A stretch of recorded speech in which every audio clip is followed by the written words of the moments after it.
Mukunda jewellers వారి Purvi gold and diamonds November 1న KPHBలో ఘనంగా ప్రారంభం. ఓపెనింగ్ ఆఫర్ గా ప్రతి 3 లక్షల కొనుగోలుకు ఒక బంగారు నాణెం ఉచితంగా పొందండి.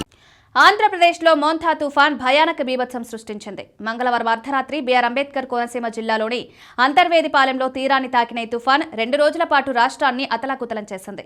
ప్రచండ గాలులు, భారీ వర్షాలు, రాకాశయాల కారణంగా 43,000 హెక్టార్ల పంటలు ధ్వంసమయ్యాయి. విశాఖ కిరండూల్ రైల్వే ట్రైన్లో ట్రాక్లు కుప్పకూలాయి. అరకు రైల్వే టన్నెల్ వద్ద పూర్తి ధ్వంసం జరిగింది. చిమిడిపల్లి, బొర్రా గుహల మధ్య కూడా ట్రాక్లు దెబ్బతిన్నాయి. దీంతో పలు రైళ్లు, విమానాలు, ఆర్టీసీ బస్సులు నిలిచిపోయాయి. కాకినాడ తీరం అల్లకల్లోలంగా మారింది.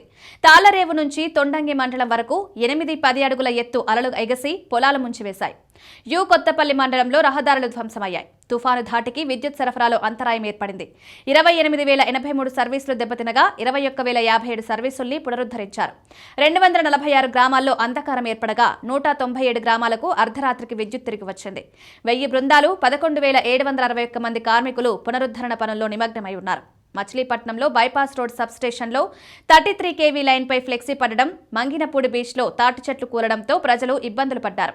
అనకాపల్లి నుంచి NH16పై వాహనాల రాకపోకలు రాత్రి 7 గంటల నుంచి నిలిపివేశారు. కాకినాడ, కోనసీమ జిల్లాలో కూడా రోడ్లు మూసివేశారు. ఒక్కొక్కరికి 3,000 సాయం అందించారు. ఏపీ ప్రభుత్వం ముందస్తు చర్యలు తీసుకుంది. తీర ప్రాంతాలు, వరద ముప్పు ప్రాంతాల ప్రజలను పునరావాస కేంద్రాలకు తరలించారు.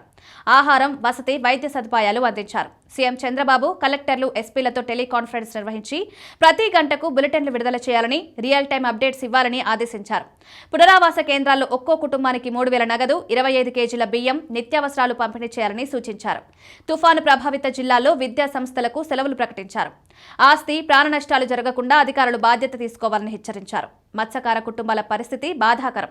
మోంథా తుఫాన్ కారణంగా గత 5 రోజులుగా సముద్రంలో చేపల వేటకు వెళ్లలేక జీవనోపాధి కోల్పోయిన వేల కుటుంబాలు కష్టాల్లో పడ్డాయి. ఈ కుటుంబాలను ఆదుకోవాలని సీఎం చంద్రబాబు త్వరిత నిర్ణయం తీసుకున్నారు. ఒక్కో మత్స్యకార కుటుంబానికి 50 కేజీల చొప్పున బియ్యం అందించాలని అధికారులకు ఆదేశాలు జారీ చేశారు. ఈ సాయం ద్వారా కుటుంబాలు తాత్కాలికంగా ఆహార సమస్యల నుంచి బయటపడతాయని ఆశ.